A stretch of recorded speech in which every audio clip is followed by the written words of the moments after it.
Yeah, it's been amazing. I obviously have so many memories already from the Olympic experience that I'm gonna take with me forever. But it's nice to have a little memento reminder of the whole thing, and um, yeah, it means so much to me to be able to bring one of those back here. So yeah, it's been incredible. What was it like to showcase what you can do on a stage that big? Yeah, it was awesome. I obviously have never been to the Olympics before, and I didn't know exactly what to expect. But just the love and support from um, so many people back at home, and just honestly all over the country for our team, and being so invested in our success and following the journey was something that was really special and unlike any other experience I've had at an international tournament before. Aerin, you've been in such strong form for the last year and a half, it feels like. How cool was it to see that form continue on the international stage? And I would assume at some point you're like, wow, I kind of feel like I'm invincible right now.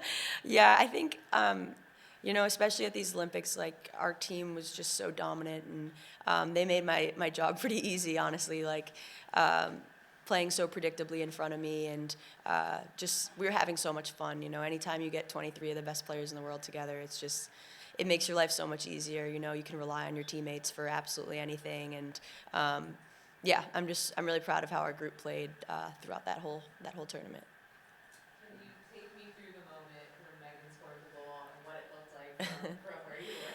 Yeah, so I couldn't really see the puck go in the net from where I was on the ice, but I obviously saw like the immediate reaction, the celebration in the crowd, and I just remember trying to like skate down the ice as fast as I could to hug my teammates and celebrate with them. And it honestly was like I couldn't even believe it that it had happened, but I was just so excited for our group and proud of Meg.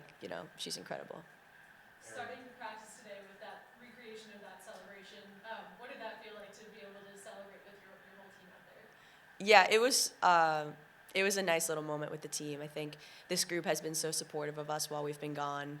I have heard from almost all of them while we were away, and I know they've been watching the games and supporting us, and that means the world. And to get welcomed back by them, and all the excitement that they have for us, coming home with medals is so awesome, and that's also part of the reason why our group here in Boston is so special. Aerin, into the third period of the gold medal game, obviously you get most of that you're missing an extra skater. Um, how was that nerve wracking? Obviously, you had such a dominant performance, and now the turn on the line, you're sitting on the bench. It was only like 30 seconds of actually being there, but just what was that moment like for you? Yeah, I felt pretty calm on the bench. Like I looked over at my goalie partner and I was like, I think we're gonna score. Like I just had like this confidence in our team to get the job done, and there was no panic on the bench. I think when we went 6-on-5, everyone had a good feeling, and we had the puck in their zone. We had possession, and it was just a matter of making a play to the net, and that's exactly what happened between Layla shooting that puck and Hillary with the tip, and then I have never jumped so high as I did on the bench. So it was just incredible. And then we knew when it got to overtime that it was anyone's game, and we had the confidence to win it. Aerin, where were you when Müller scored the goal for Switzerland? Um, I was, I want to say maybe on the bus. I don't really remember exactly. Someone told me I wasn't watching their game. Um, yeah, I can't remember exactly. You played college together, you are roommates now. What does it mean that you both came back with medals from Milan? Yeah, it's crazy. It gives me chills to think about it. Like we've been through so much together, and um, you know, we were good friends in college, but I think our friendship has just taken off even more post college, being roommates, living together, being roommates on the road, seeing her, have the tournament that she did and have the success that she did it's really special to me, and I'm so proud of her. And getting to live with her is just amazing. And yeah, I know how good she is, and I see how good she is, but I'm glad that the whole world was able to see it too. Did you also get a feeling how much she means for Switzerland? I mean, there are a lot of Canadian and American really good hockey players, but where does she stand in the rankings of Swiss female hockey players? Oh yeah, she's the best. I think in Switzerland she is just royalty, as she should be.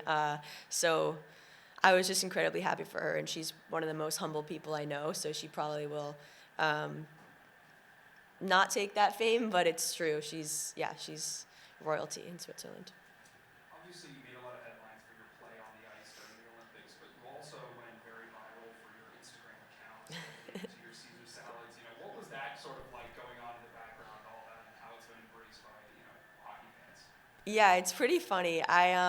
I definitely wasn't expecting that when I went to the Olympics. It's just an account I've had for a while, something I like to do on the side. I'm a bit of a foodie, and I really like Caesar salad, and kind of started off as a huge joke, and obviously now people are taking a liking to it, so I think it's pretty cool. And I think a lot of us as players, we have personalities off the ice, so I think it's fun sometimes to like share with the world what we're doing outside of hockey. And I was able to speak with one of your teammates, Elias, while you were off. She had mentioned that you make a pretty good Caesar salad yourself, and that you're kind of hiding that from everyone. Are you ever gonna show off show your recipe on that account and let everyone know how good you are at it? Yeah, I might think about that. Speaking of like the social media aspect, I feel like, just someone like viewing everything online kind of gives like an inside look to what's like really going on, whether it's like at the games in the village. What is that kind of like from you guys' perspective? Like, does that kind of create a connection between the other athletes and like other countries and things like that? Yeah, I think so. I think like especially our team was engaging with social media with other U.S. athletes and posting TikToks and stuff like that. So I think, yeah, it's cool. It's definitely like videos, pictures you'll have forever, and you want to capture the moment. There's a lot that happens like in the village that people don't see, like what the food we're eating, where we're sleeping, and I think people are really curious about that stuff. So I think when you have the platform to share it, it's cool to kind of like give the world a look on the inside. Can you just speak to this kind of moment for women's hockey and, the ability to play in front of a packed crowd in Italy and people in fleet jerseys being there or whatever, and how you guys can, how, players can take this momentum back into the WHL season with all this attention? I think people that just started watching hockey for the first time at the Olympics now are going to be following the league, which is one of the most important things is the growth of our league and the growth of women's sports and women's hockey. So I think the fact that we were able to draw so much attention, obviously bringing 2 gold medals to the U.S. and Switzerland, bringing a bronze medal, like a lot of these people who watched hockey for the first time at the Olympics are now, they want to look, where does Alina Mueller play? And they want to see and they want to continue to follow us. And I think that that's incredible. And I don't think they'll just be disappointed when they see the product on the ice with the PWHL. I think they'll be hooked. So hopefully we got a few more Boston Fleet fans. Aerin, the documentary with Gwen dropped while you were there, and then you guys set the record for I can't remember how long it was. What was it like getting to play with her again? Yeah, it's amazing playing with Gwen. We're super close friends, and we've been teammates for a while. And getting to experience the Olympics with her was a lot of fun. Being able to represent Northeastern on that stage was also an honor. And we weren't even aware of the shutout streak when it was happening. Like we weren't focused on that, and we were focused on just having fun, playing our best hockey, and winning. And it's obviously a cool stat. But yeah, we actually were surprised to learn of it ourselves. When the team was first announced and 2 of your 3 teammates were on the team with you, like, was there a moment between the 3 of you that you were like, I like our chances? Like, was there a sort of moment where ahead of time that you kind of knew that this was coming? Well, I think we've been building a lot of momentum through the rivalry series. The last World Championship in Czechia, our team has been getting better and better every showing, and I think that's just a credit to our preparation, our hard work, and like the coaching staff and executing the plan from them. So I think we knew we were in a really good spot, but obviously a lot of times it only comes down to that gold medal game when hopefully you're there. And I think it just goes to show how prepared our team was, how we handled the whole tournament, and just, really excited that we were able to, show off what we've been working on the last 4 years. And with 4 medalists on this team, you've obviously had this mid-season high of all highs. How are you going to take this momentum that you guys had at the Olympics and bring that to the season with the Fleet, trying to make a run for the World Cup? Yeah, I think just picking up right where we left off before break, we were playing such good hockey.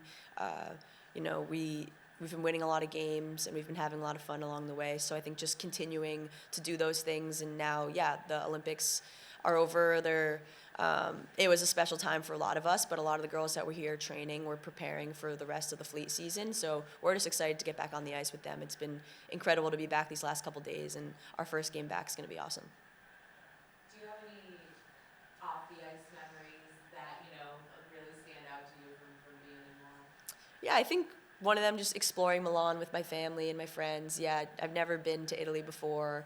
Trying a lot of different food and stuff and going shopping a little bit and meeting other athletes. We also went to figure skating, speed skating, and men's hockey. So getting to see that, like watching on TV is one thing, but seeing those athletes compete in person was like mind-blowing.